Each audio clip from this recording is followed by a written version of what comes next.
Welcome back everyone to the Audacious Money Witch channel where we talk about investing and trading. The bottom is in for China stocks near 1997 lows.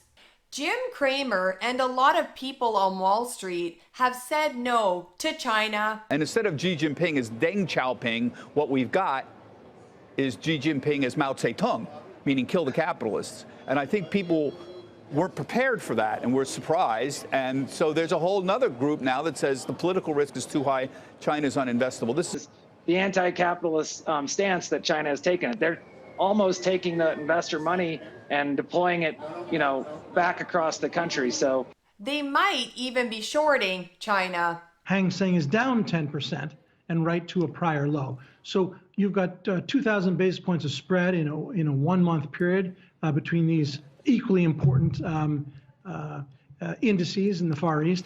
And for fun, let's look at some comparative charts just to set this up.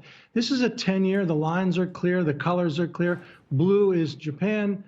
Orange is the Hang Seng. If we were to look at the next time frame, take a look at a little bit longer term, 30 years. They're even money.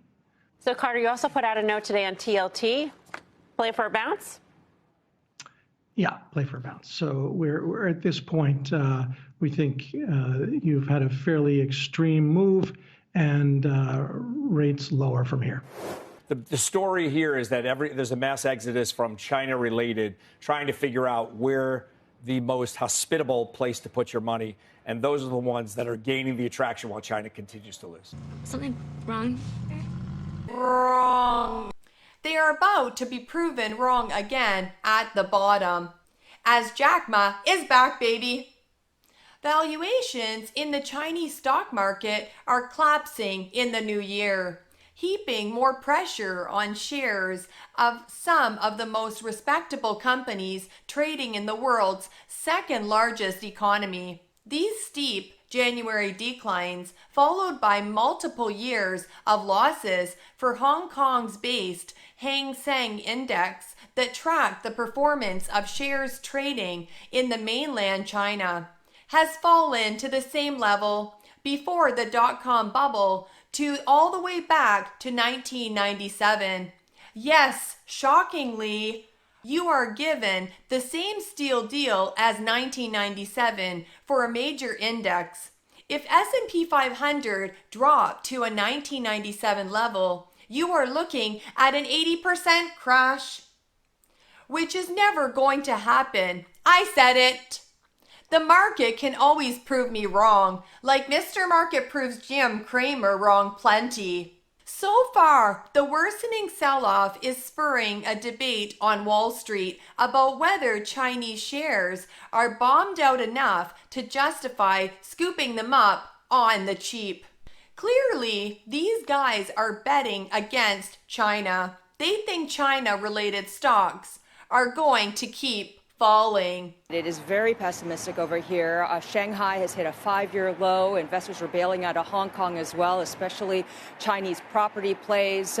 The central bank's decision was expected, but it's just feeding into the growing belief here that the government is not willing to make any meaningful stimulus or take any big action to try to shore up the economy. Meanwhile, Charlie Munger is holding BABA stock all the way to heaven. For your information, he is still waiting and eyeing his BABA position patiently in heaven. Michael Burry is holding his $5 million AliBABA bag. And I say along with the BABA gang, is this stock called AliBABA? Baba. Wait. Not Baba altcoin or something. Wait. No, Baba stock, traditional finance, AliBABA.com. Yeah. And I actually talk about the reasons where China has been pumping money for the last 6 months. Yeah. And eventually, this money will flow into the economy. AliBABA. I've been negative on Chinese stocks for 5 years, but that changes now. BABA. I just started a position in BABA in the public count here today. 90 shares, and they've been uninvestable until now. I believe the next 5 years is going to be a must-own BABA. The shutdowns in China in everything like that. It was a don't own. That's over the past 5 years. That's not what's going to happen over the next 5 years. I think the stocks, I wouldn't be surprised if this outperforms the market significantly over the next 5 years. The bottom is in for Chinese stock, especially for BABA stock. AliBABA Group is presently trading at a forward price to earnings ratio of around 8, the lowest level since its 2014 IPO. It's currently trading at around $73 a share on Tuesday, having risen 6.9%, leaving it on track for its best daily session since July. While investors are typically wary of trying to catch a falling knife, to use market jargon for timing the bottom, at this kind of IPO price level, it would be a mistake not to take advantage of Wall Street's ignorance. So what must it take for Chinese stocks to experience a lasting rebound? What would it take for Chinese stocks to see a meaningful U-shaped rebound? First, international investors would need to see evidence of real meaningful stimulus from the People's Bank of China. But even more important than dialing up stimulus at the central bank, Chinese authorities need to prove once again that they can be more business friendly following the crackdowns on the country's largest technology companies. As a result, Chinese stocks presently rank among the most beaten down and disliked shares anywhere in the world.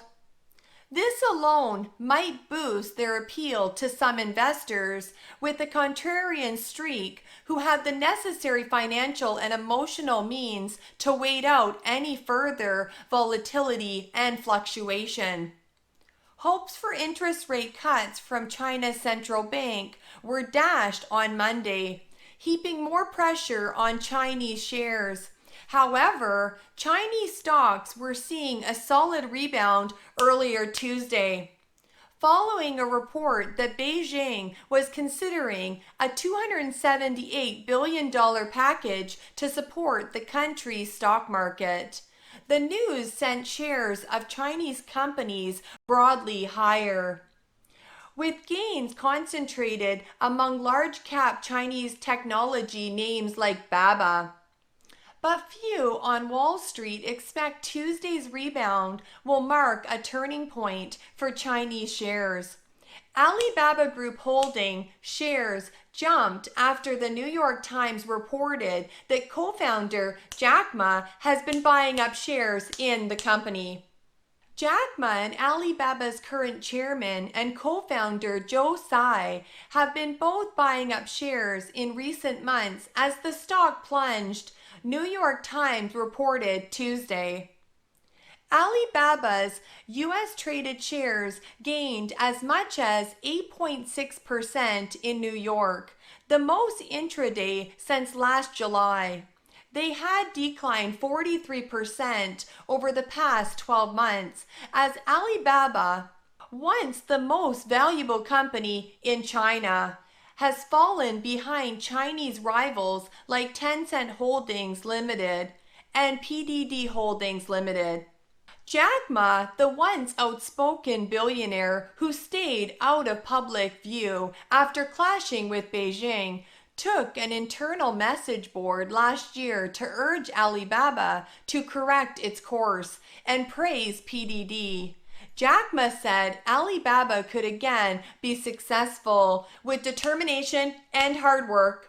Tsai's Blue Pool Management family investment vehicle purchased almost 2 million of AliBABA's U.S. traded shares in the fourth quarter, worth about $152 million. It was the first time Tsai's fund had purchased AliBABA shares since at least the last quarter of 2017, according to a review of regulatory filings.